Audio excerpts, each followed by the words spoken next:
किती बोलावं आणि कोणत्या मुद्द्यांवर बोलावं हेही आपल्याला समजलं पाहिजे. सर्वप्रथम आदरणीय बाळामांचं अभिनंदन करण्या एवढा मी मोठा नाही, परंतु ही जी संकल्पना होती ज्या दिवशी आपण कार रॅली काढली, ती कार रॅली काढण्यामागचा उद्देश त्याच दिवशी मी दादांशी रात्री बोललो होतो की ही रॅली काढली याचा आपल्याला कोणता फायदा होणार आहे की त्यांची गडबड होणार आहे. आपण या रॅलीने काय होणार आहे की त्यांची गडबड होईल की आता ही सगळी क्रेडिट कोणाला जाईल तर बाळामांना जाईल. त्याच्यामुळे त्यांची ती धावपळ झाली आणि पुढे काही गोष्टी घडत गेल्या. थोडक्यात मी माझ्या मुद्द्यावर येतो. मी आगासन गावातील आम्ही एक प्रश्न हाताळतोय की आमच्या गावातील खाजगी जमिनींवर एक 35 एकर जमिनीवर आरक्षण टाकलेलं आणि सगळी जमीन खाजगी.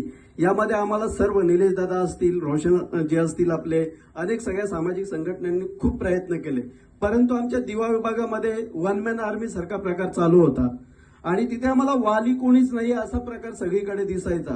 म्हणजे विरोध करायला जाणार तर मुलांचे जी नवीन काही कामं करणारी मुलं होती त्यांच्या हात दगडाखाली असायचे आणि मग असा प्रॉब्लेम क्रिएट व्हायचा की समोर जायचं तर म्हणे आम्ही कुठेतरी आयुष्यातून उठले जाणार, ही एक भीती होती.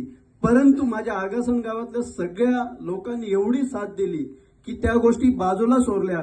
फक्त आमच्या व्हॉट्सअपच्या मेसेजवर गावातील 400 ते 500 लोक ही मीटिंगला असायची. हे गजानन किंवा यांनी सगळ्यांनी अनुभवलेलं आहे आणि आज तो प्रश्न आमचा खूप चांगल्या प्रकारे मार्गी लागत आहे. मी एक शेवटची सूचना करतोय, आम्हाला कोणी सहकार्य केलं नसलं तरी पण आमचे जे प्रयत्न होतो डॉक्युमेंटरी एव्हिडन्सने आणि संबंधित जे कोणी एमपीएससी किंवा यूपीएससीचे अधिकारी होते यांनी खूप चांगल्या प्रकारे सहकार्य केलं.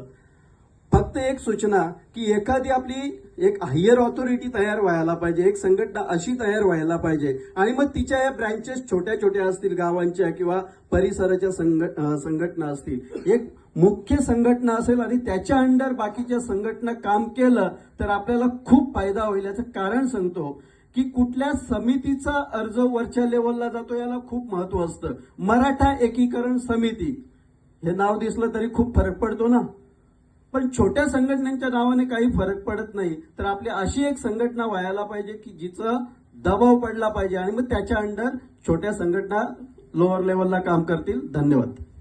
खूप खूप धन्यवाद.